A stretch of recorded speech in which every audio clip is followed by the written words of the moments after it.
ዓለም በፈረቃ ላይ ናት። የሀያላን ሀገራት የጦርነት አውሮፕላኖች ሰማዩን እያጨለሙት ነው። የኒውክሌር አዝራሮች ተወልውለው ዝግጁ ሆነዋል። ብዙዎች ሶስተኛው የዓለም ጦርነት ተጀምሯል ይላሉ። ዓለም ወደ ቤታችን፣ ወደ ገበያችንና ወደ ኢትዮጵያ ሰማይ እየመጣ ነው። ዛሬ ማንም ሊነግራችሁ ያልፈለገውን አስፈሪ እውነት እናስደምጣችኋለን። ታሪኩ የሚጀምረው በ2026 ዓመተ ምህረት በዓለም ካርታ ላይ በሚታዩ ቀይ መስመሮች ነው። ሩሲያና ዩክሬን፣ እስራኤልና ኢራን፣ ቻይናና ታይዋን። እነዚህ ግጭቶች ተራ የድንበር ንክኪዎች አይደሉም። ይልቅስ ዓለምን ለሁለት የከፈሉ የታይታኖች ፍጥጫዎች ናቸው። በአንደኛውና በሁለተኛው የዓለም ጦርነት ወቅት ኢትዮጵያ የራሷ የሆነ የታሪክ አሻራ ነበራት። ዛሬ ግን ሁኔታው ተቀይሯል። በቴክኖሎጂ የረቀቀውና በድሮን የታገዘው የዘመኑ ጦርነት አፍሪካንና የኢትዮጵያን ጥቅም እንዴት ሊነካ ይችላል?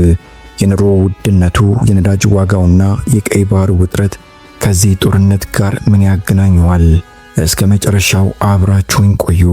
ምክንያቱም መጨረሻ ላይ የምነግራችሁ መረጃ የሁላችንም ሕይወት እጅግ አሳሳቢ ያደርገዋል።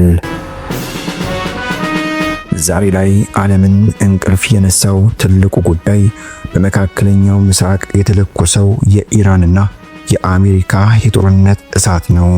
ለብዙ ዓመታት በፕሮክሲ ወይንም በሰው ተላላኪ ሲዋጉ የነበሩት እነዚህ ሁለት ኃያላን ዛሬ ግን ፊት ለፊት ተጋፍጠዋል። የኢራን የኒውክሌር ጣቢያዎችና የአሜሪካ የጦር መርከቦች አይን ላይን ተፋጠዋል። ኢራን የሆርሙዝን የባህር መተላለፊያ እዘጋለሁ ማለቷና አሜሪካ ደግሞ በጉልበት እከፍታለሁ ብላ መዛቷ ዓለምን ወደ ሶስተኛው የዓለም ጦርነት እየገፋት ነው። ይህ ግጭት የነዳጅ ዋጋን ሰማይ እንዲነካ ከማድረጉም በላይ የቀይ ባህርን መተላለፊያ ሙሉ በሙሉ የጦር ቀጠና አድርጎታል። የኢራን ድሮኖችና የአሜሪካ የዘመኑ ሚሳኤሎች በሰማይ ላይ ሲንቀሳቀሱ ማየት የተለመደ ሆነዋል። የጦርነት ለኢትዮጵያ ምን ማለት ነው? ቀጥተኛው ተጽዕኖ በንግድ መስመራችን ላይ ነው። ኢትዮጵያ ወደብ አልባ ሀገር በመሆኗና አብዛኛው ገቢና ወጪ ዕቃዎቿ በዚህ ቀጠና ስለሚያልፉ የኢራንና የአሜሪካ ጦርነት የሀገራችንን ኢኮኖሚ አንቆ ሊይዘው ይችላል። የዋጋ ግሽበቱና የሸቀጦች እጥረት ከዚህ ፍጥጫ ጋር የተያያዘ ነው። አሁን ወደሚቀጥለውና እጅግ አስፈሪው ምዕራፍ እንሸጋገር። ብዙዎቻችን ጦርነት ሲባል በአይምሮአችን የሚመጣው ወታደር፣ ታንክና ጥይት ነው። ነገር ግን የ2026 የሶስተኛው የዓለም ጦርነት መልኩ ሙሉ በሙሉ ተቀይሯል። አሁን የምንናገረው ስለ ሰው ልጆች ጦርነት ሳይሆን ስለ ማሽኖችና ስለማይታዩ ጨረሮች ነው። ይህ የሰው ልጅ የመጨረሻው ስህተት ሊሆን የሚችልበት እድል ሰፊ ነው። እስቲ ያስቡት፣ በአንድ ቅጽበት የዓለም የኢንተርኔት ግንኙነት ቢቋረጥ፣ የባንክ አካውንታችሁ ባዶ ቢሆንና መብራት ቢጠፋ፣ የሳይበር ዋር ይባላል። ሀያላን ሀገራት የጠላቶቻቸውን የኤሌክትሪክና የውሃ መስመር ልማት ለማውደም አንድም ጥይት መተኮስ አያስፈልጋቸውም። በኮምፒውተር ስክሪን ጀርባ ሆነው ሀገርን ሽባ ማድረግ ይችላሉ። ይህም ጦርነት አሁን ላይ በዝምታ ተጀምሯል። ከሁሉም በላይ ግን የሰው አልባ ጦርነት ፍጹም አስፈሪ ደረጃ ላይ ደርሷል። በአሁኑ ሰዓት ሰው ሰራሽ አስተውሎት ወይንም ኤአይ የታጠቁ ምን ትርጉም አለው? ብዙዎች እኛ ጋር ቦምብ አይወድቅም ብለው ያስቡ ይሆናል። ነገር ግን የኒውክሌር ጦርነት ተጽዕኖ ድንበር የለውም። የጨረር ደመናውና የአየር ንብረት መዛባቱ ኢትዮጵያን ጨምሮ መላው አፍሪካ ለከፍተኛ ድርቅና ለምግብ እጥረት ይዳረጋል።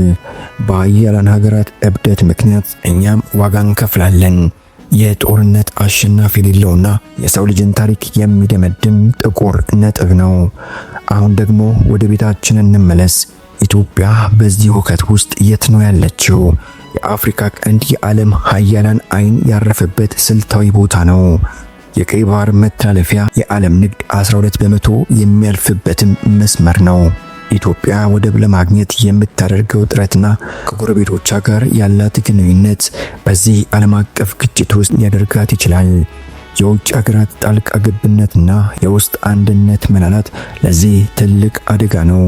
ታሪክ እንደሚያስተምረን በዓለም ጦርነት ወቅት ጠንካራ የውስጥ አንድነት የሌላቸው ሀገራት የኃያላን መጫወቻ ይሆናሉ። ጦርነት በባሩድ ብቻ አይደለም፣ በኢኮኖሚም ጭምር ነው። የሶስተኛው ዓለም ጦርነት ስጋት የዓለምን የገንዘብ ስርዓት እየቀየረው ነው። የዶላር የበላይነት እያከተመ ነው። ይህም በኢትዮጵያ የውጭ ምንዛሬ ላይ ትልቅ ተጽዕኖ አለው። የነዳጅ ዋጋ መጨመር፣ የማዳበሪያ እጥረትና የኢንዱስትሪ እቃዎች መወደድ በቀጥታ የኢትዮጵያን ገበሬና ሸማች እየጎዳው ነው። ይህ ጦርነት በቴሌቪዥን የምናየው ፊልም ሳይሆን በየቀኑ የምንገዛው ዳቦ ላይ ተጽዕኖ የሚያሳድር እውነተኛም ጠላት ነው።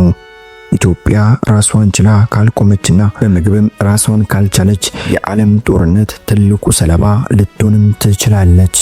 ታዲያ ከዚህ ሁሉ ስጋት ውስጥ እንዴት መውጣት ይቻላል? ታሪክ እንደሚያስተምረን ትላልቅ ሀገራት ፍጥጫ ሲበረታ አነስተኛ ሀገራት የራሳቸውን ጥቅም ለማስከበር ብልህ ዲፕሎማሲ ያስፈልጋቸዋል። ኢትዮጵያ በታሪኳ እንደታየው በገለልተኝነትና በጽናት መኖር ይኖርባታል። ከሁሉም በላይ ግን የውስጥ ሰላም ነው።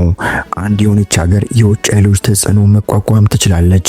የሶስተኛው ዓለም ጦርነት ቢነሳ እንኳን ኢትዮጵያ የምግብ ዋስትናዋን ካረጋገጠችና የሕዝብ አንድነቷን ካጠናከረች ይህንን የጨለማ ዘመን ማለፍ ትችላለች። ታሪክ የሚሰራው በጠንካሮች እንጂ በተመልካቾች አይደለም። የሶስተኛው ዓለም ጦርነት ስጋት ዛሬ ደጃፋችን ደርሷል። ይህ ቪዲዮ እንድትፈሩ ሳይሆን እንድትነቁና እንድትዘጋጁ የታለመ ነው። ዓለም እየተቀየረች ነው። እኛም ከለውጡ ጋር አብረን መራመድ አለብን። ኤቢ አርካይቭ ሁልጊዜም ከታሪክና ከወቅታዊ ክስተቶች በስተጀርባ ያለውን እውነቶች ማቅረቡን ይቀጥላል። ይህ ቪዲዮ ጠቃሚ መረጃ እንደሰጣችሁ ተስፋ እናደርጋለን። ከወደዳችሁት ላይክ በማድረግ ሌሎች እንዲደርስ ያደርጉ። በሚቀጥለው ቪዲዮ በሌላ አስገራሚ ርዕስ እስክንገናኝ ቸር ያቆየን።